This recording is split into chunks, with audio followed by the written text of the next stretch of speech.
लेकिन 10 से 12 दिन के अंदर हम उस बच्ची को वापस ले आए। वो बच्ची बांग्लादेश बॉर्डर पर पहुंच गई थी जी, लड़के के साथ। नमस्कार, मैं यशवी गोयल और आप देख रहे हैं todayBhaskar.com। और आज एक बार फिर जुड़ चुके हैं हरियाणा राज्य बाल अधिकार संरक्षण आयोग की चेयरपर्सन प्रवीण जोशी के साथ। नमस्कार मैम। नमस्कार यशवी जी।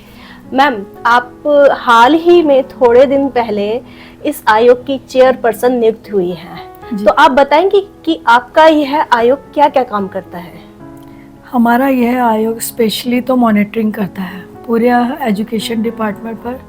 सीसीआई क्या है, चाइल्ड केयर इंस्टीट्यूट्स हैं, ऑर्फन हाउसेस हैं, एडॉप्शन एजेंसीज हैं, आंगनवाड़ी हैं, गवर्नमेंट स्कूल्स हैं, प्राइवेट स्कूल्स हैं। सभी की मॉनिटरिंग होती है कि क्या बच्चों को उचित शिक्षा दी जा रही है या किसी तरह का उनको अभाव आ रहा है या किसी तरह की प्रताड़ना टीचर्स के द्वारा दी जा रही है या किसी बच्चे की कंप्लेन आती है तो हम उसके ऊपर तुरंत एक्शन लेते हैं। या उद्योग विहार में भी कह सकते हैं, उद्योग नगरी में भी, जहाँ भी ऐसा लगता है कि कोई बच्चा 18 साल से कम उम्र का है तो हम वहाँ जाकर डायरेक्ट अटैक करते हैं। और कहीं भी बच्चा बैगिंग करता हुआ दिखाई देता है तो उसको भी पकड़ते हैं। या कोई बच्चा मिसिंग, ऐसा लगता है कि कोई थोड़ा सा भी डाउट होता है कि इस बच्चे पे कि कोई मिसिंग बच्चा है या कोई रास्ता भूला हुआ है या किसी भी तरह से कि या घर से भागा हुआ है, तो उसको हम एकदम इंक्वायरी में ले लेते हैं, उसको पकड़ते हैं। अभी आपको करीब 1 महीना हो चुका है। जी। 1 महीना हो चुका है, तो आप 1 महीने की कोई अपनी उपलब्धि बताना चाहेंगी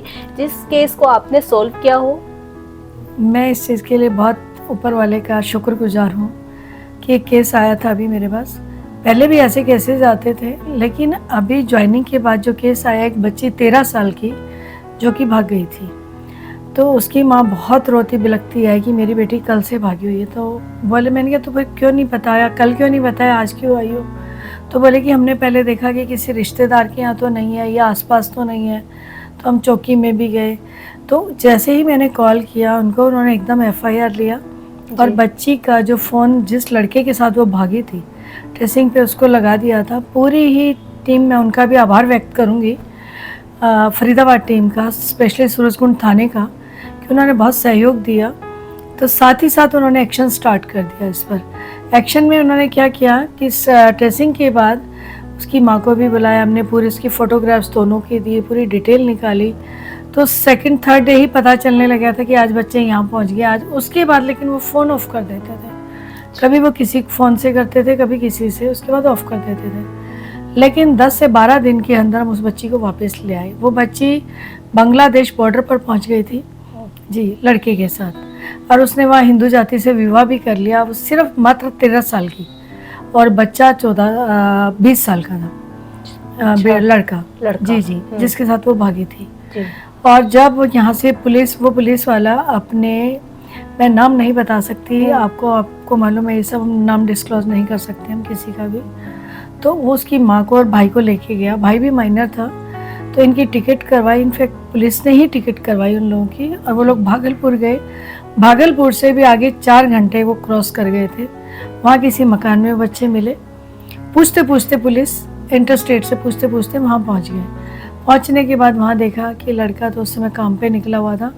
लड़की ने उसको सूचना दी तो वो लड़का, लेकिन वो नहीं आया कि डर के कारण।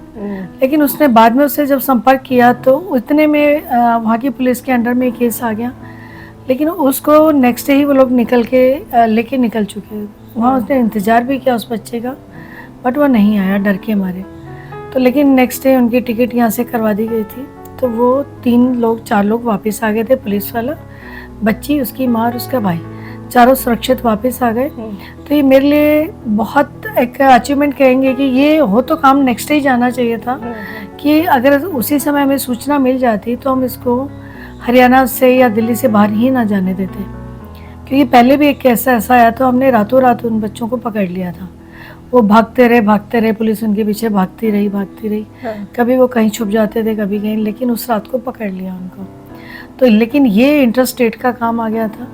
तो लेकिन ये ऊपर वाले के लिए फिर कहूँगी कि मैं गुरु कृपा हुई कि हम उन बच्ची को सुरक्षित वापस ले आए हैं।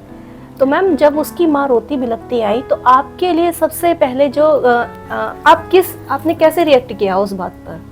मैं दुखी हुई एक माँ के नाते।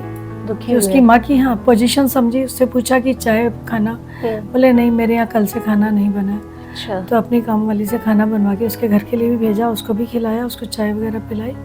वो तो एज बीइंग ह्यूमन कह सकते हैं कि तो कोई भी कर सकता है कि कोई वो भी आपको काम कैसे कर- जानती थी कि मैडम ही वो मेरे यहाँ काम करती थी। करती थी? जी जी, उसकी माँ अच्छा। काम करती थी और उसकी बड़ी बहन भी काम करती थी मेरे यहाँ बहुत पहले। अच्छा।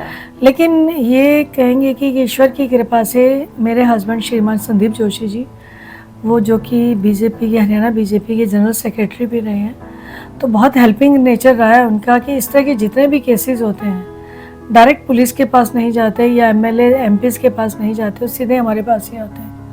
तो हम अपने ही व्याप पे अपने लेवल पे उसको सॉल्व कर ही लेते हैं। अभी तक तो कोई भी एक भी केस ऐसा नहीं गया कि जिसको हम सॉल्व नहीं कर पाए। नहीं कर पाए? नहीं, सभी केस सॉल्व हो जाते हैं। इसमें पेरेंट्स की काउंसलिंग भी करनी होती है। जो मेरा अब तक का अनुभव रहा है, ये काम मैं बहुत सालों से करती आ रही हूँ, और इसमें कि बच्चे एजुकेटेड नहीं हैं। सब मेन प्रॉब्लम माइग्रेंट है, जो लोग बाहर से आए हुए हैं आते ही अपने व्यवसाय में लग जाते हैं, बच्चों को भी लगा देते हैं। तो जब माँ काम पे निकल गई तो बेटियाँ बेटे पीछे क्या कर रहे हैं उसको नहीं मालूम, वो पूरा दिन दिहाड़ी करके आती है। इन बिटवीन अगर आपने बच्चा स्कूल नहीं भेजा है, पहली बात तो खुद ही स्कूल नहीं गई हुई होती है, तो उनको एजुकेशन की वैल्यू नहीं मालूम होती है। आगे फिर जब वो बच्चों को नहीं भेजती हैं तो बच्चों को भी नहीं नॉलेज होता है कि हम क्या कर रहे हैं। अगर मेरा यही कहना है कि अगर स्कूल में बच्चों को डाला जाए, हमारी गवर्नमेंट बहुत सुविधाएं देती है। मॉर्निंग में आप नहीं भेज सकते, आप इवनिंग में भेज सकते हो। और जो बच्चे 14 प्लस हो जाते हैं, 16 प्लस, उसमें भी गवर्नमेंट ने एक प्रावधान निकाला है कि बच्चा वीकेंड पे 2 घंटे काम कर सकता है, सैटरडे संडे काम कर सकता है। अगर वाकई में बहुत मजबूरी है, कहीं कहीं सिंगल मदर है तो वहाँ खर्चा चलाना मुश्किल होता है, तो वहाँ इनके लिए अलाउ है। लेकिन उसमें भारी काम बच्चा नहीं करेगा। अच्छा। कहीं एंटरटेन में कर सकता है या कहीं हेल्प में कर सकता है, जैसे कि टीवी चैनल्स वगैरह में आप देखते हैं कि कहीं कहीं या मदर की हेल्प कर सकता है बच्चा, लेकिन इंडिविजुअल काम नहीं कर सकता। उसके लिए मैंडेटरी है कि बच्चा स्कूल में एडमिशन होना चाहिए। एडमिशन होना चाहिए? जी जी। वो अगर बच्चा मॉर्निंग में नहीं जा सकता तो इवनिंग में जा सकता है, वो 2 घंटे भी जा सकता है। इसमें वॉलंटियर जॉब के लिए भी हमने बहुत लोगों का नाम दिए हुए हैं, तो वो लोग जाते भी हैं। कोई 1 घंटा पढ़ा के आता है, कोई 2 घंटे पढ़ा के आता है। बट मेन तो मैं ये कहूँगी कि बच्चों के साथ साथ पेरेंट्स को एजुकेट करना बहुत ज़रूरी है। बिल्कुल। ये समस्या इसलिए आ रही है। ये समस्या इसलिए आ रही है। जी जी। मेरा क्वेश्चन भी यही था नेक्स्ट कि मैम इस तरह की समस्या आ क्यों रही है समाज में, जी, और जी। हम उससे उभर कैसे सकते हैं? मेरा तो कंक्लूजन यही है, अनुभव जो अभी का यही है कि एजुकेट करना बहुत ज़रूरी है। अगर किसी कारण से माँ बाप नहीं एजुकेट हो पाए तो मैं तो ज़बरदस्ती उन बच्चों के एडमिशन यहाँ करवाती हूँ। मैंने बहुत बच्चों के कराए हैं। अच्छा। और मैंने पढ़ाया भी है। मैं ऊपर वाले से डर के ही कहूँगी कि मैंने हज़ारों नहीं बट सैकड़ों बच्चों को पढ़ाया, कि इस लेवल पे कर दिया कि वो अपने लायक हैं, पढ़ सकते हैं, कहीं भी आ जा सकते हैं।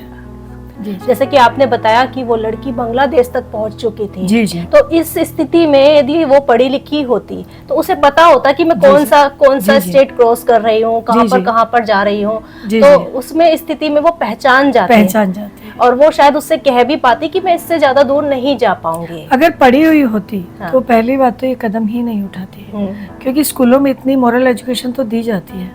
कुछ साल पहले एक केस आया था मेरे नेबरहुड में, एक महिला काम करती है, उसका बच्चा चला गया, किसी महिला के साथ चला गया। वो बच्चा नहीं गया, महिला उसको ले गई। वो बच्चा कहने को तो 9th में था, बट वो बच्चा स्लो लर्नर था। वो डायरेक्ट जाते हुए बस का नंबर भी नहीं पढ़ सकता था। उसे ये नहीं मालूम था कि मैं कौन सी बस में वो मुझे बिठा के कहाँ ले जा रही है। तो पुलिस की मदद से हमने वो बच्चा भी within a week rescue कर लिया था, हम उसको घर पे ले आए थे। उस महिला का भी पता चल गया था कि वो लेके गई है उसको, लेकिन उसकी माँ रोती थी कि मेरा बच्चा में प्रॉब्लम है, डिसेबिलिटी है, और इस बात की है मेन कि वो ये नहीं पहचान पाएगा कि कौन सी बस जा रही है और कौन सा ऑटो जा रहा है, कि मैं अपने घर पहुँच जाऊँ। लेकिन पुलिस ने इस मामले में हमें बहुत सहायता की थी। जी अच्छा मैम, मैं ये भी जानना चाहती हूँ कि जैसे ये इस तरह के जो आप बता रही हैं, इन केसेस में यदि किसी के पास साथ कोई दुर्घटना हो भी जाती है तो वो है आपसे कैसे संपर्क कर सकता है? करते हैं लोग। अच्छा। हाँ, इसके लिए आयोग की कोई हेल्पलाइन नंबर है? जी, उसका पहले तो 1098 है हमारा नंबर। वैसे तो सरकार की ओर से इसको 112 में मर्ज कर दिया गया, लेकिन ये अभी भी काम कर रहा है। काम कर मैंने रहे हैं। आज भी प्रयास किया था उस पर नंबर डायल करके, तो उन्होंने बहुत अच्छा रिस्पॉन्स दिया था। मैम, जैसे किसी संस्थान में, किसी के पड़ोस में वो लगातार देखता हो कि किसी बच्चे के साथ कोई अन्याय हो रहा है, तो यदि वो व्यक्ति आपके पास संपर्क करता है या आपके आयोग में संपर्क करता है, तो क्या उस व्यक्ति की पहचान भी गुप्त रखी जाती है? जी बिल्कुल रखी जाती है। तो मैंने अभी जो आपको भी किस्सा सुनाया, ना मैंने आपको बच्चे का नाम बताया ना जी। पेरेंट्स का बताया। जी। बस हमारे पास कोई भी आता है हम तुरंत एक्शन लेते हैं, लेकिन डिस्क्लोज नहीं करते हैं कि केस कहाँ गया। जब तक वो केस सॉल्व नहीं हो जाता, और सॉल्व होने के बाद भी नहीं बताते हैं। नहीं बताते हो? नहीं, अपनी ड्यूटी समझ के उसको काम किया और परमात्मा को समर्पित। आज हमने बात की हरियाणा राज्य बाल अधिकार संरक्षण आयोग की चेयरपर्सन प्रवीण जोशी जी के साथ। उन्होंने बताया कि वह बच्चों पे हो रहे अन्यायों के लिए काम करती हैं। इसी तरह यदि आपके भी पड़ोस में, किसी संस्थान में, कहीं भी किसी कार्यालय में बच्चे के साथ लगातार कोई अन्याय हो रहा है, तो आप 1098 पर संपर्क कर सकते हैं, नहीं तो आयोग की चेयरपर्सन प्रवीण जोशी जी के साथ भी संपर्क कर सकते हैं। धन्यवाद मैम। धन्यवाद जोशी।